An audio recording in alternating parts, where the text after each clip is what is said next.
بسم اللہ الرحمن الرحیم۔ عزیز طلبہ السلام علیکم۔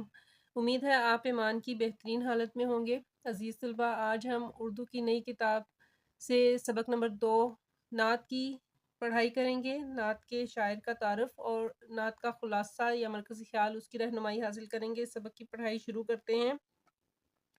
مولانا ظفر علی خاں شاعر ہیں اور 1874 میں یہ پیدا ہوئے۔ 1957 میں ان کی وفات ہوئی۔ وزیر آباد سے بجانب سیالکوٹ 3-4 کلومیٹر کے فاصلے پر ایک گاؤں کرم آباد آتا ہے۔ چودھری کرم الہی مولانا ظفر علی خاں کے دادا کا نام تھا اور کرم آباد بھی انہی کے نام سے منسوب ہے، نسبت ہے۔ کرم آباد کے قریب ہی ایک چھوٹے سے گاؤں کا نام کوٹ مہرت ہے، جو مولانا ظفر علی خاں کی جائے ولادت ہے، پیدائش کی جگہ ہے۔ ان کے والد کا نام چودھری سراج الدین احمد تھا، جو محکمہ ڈاک میں پوسٹ ماسٹر تھے۔ آپ نے ابتدائی تعلیم mission high school Wazirabad, matric government high school Patiala اور گریجویشن MAO کالج علی گڑھ سے حاصل کی۔ تعلیم مکمل کرنے کے بعد ریاست جموں و کشمیر کے محکمہ ڈاک میں ملازمت اختیار کر لی، مگر جلد ہی اس ملازمت کو حیرآباد کہا چھوڑ دیا اور حیدرآباد دکن میں ملازمت حاصل کر لی۔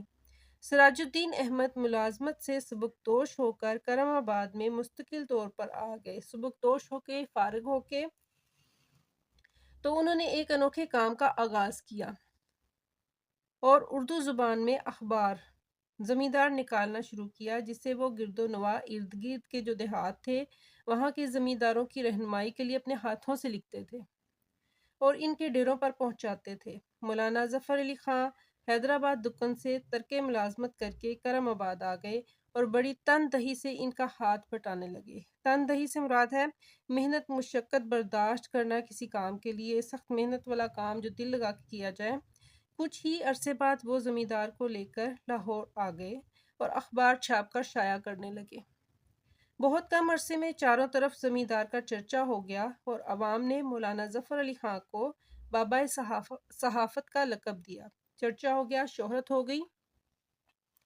مولانا ظفر علی خاں بیک وقت ایک قادر الکلام شاعر، یعنی کہ ایسے شاعر تھے جن کو اپنے شعری مجموعے پہ بہت زیادہ دسترس حاصل تھی، قدرت حاصل تھی۔ شعلہ بیاں مقرر تھے، تقریریں ان کی پرجوش ہوتی تھیں۔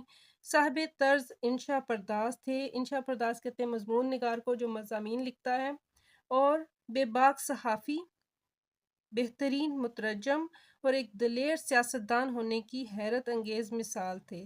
یہ تمام خوبیاں مولانا ظفر علی خاں میں موجود تھیں۔ ہر چند اگرچہ مولانا کی اکثر و بیشتر زیادہ یا کم تر شاعری جون سی تھی وہ ہنگامی صورتحال کا تقاضا ہے، تاہم انہوں نے حمد و نعت میں وہ مقام پیدا کیا جس کی مثال نہیں ملتی۔ اچھی نعت وہی شاعر لکھتا ہے جس کے دل میں رسول کریم خاتم النبیین صلی اللہ علیہ وآلہ وسلم کی محبت کا جذبہ موجزن ہو، یعنی کہ کسی ایسے خیال کا دل میں آنا جو اپنی شدت پہ ہو۔ اس لحاظ سے مولانا ظفر علی خاں کی نعت گوئی، نعت کہنا جو سے تھا، ان کے خلوص، پیار، عقیدت، احترام، جدت طبع، مزاج کے انوکھے پن جو ان میں موجود تھا، اور قدرت بیاں کا حسین امتزاج ہے، اور انہی خوبیوں کی بنا پر شامل کتاب نعت زبان زدِ خاص و عام ہے، یعنی ہر ایک کی زبان پر ہے۔ اشعار کی پڑھائی کرتے ہیں۔ دل جس سے زندہ ہے وہ تمنا تم ہی تو ہو، ہم جس میں بس رہے ہیں وہ دنیا تم ہی تو ہو۔ پھوٹا جو سینۂ شب تارے الست سے، اس نور اولیں کا اجالا تم ہی تو ہو۔ سب کچھ تمہارے واسطے پیدا کیا گیا، سب غایتوں کے غایت اولیٰ تم ہی تو ہو۔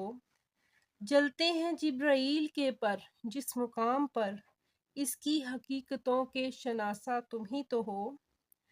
گرتے ہوں کو تھام لیا جس کے ہاتھ نے، اے تاجدار یثرب و بطحہ تم ہی تو ہو۔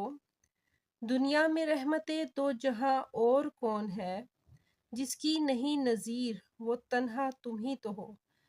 اس کا ماخذ ہے بہارستان۔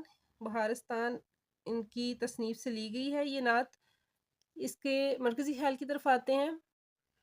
نظم نعت کا مرکزی خیال اس طرح سے آپ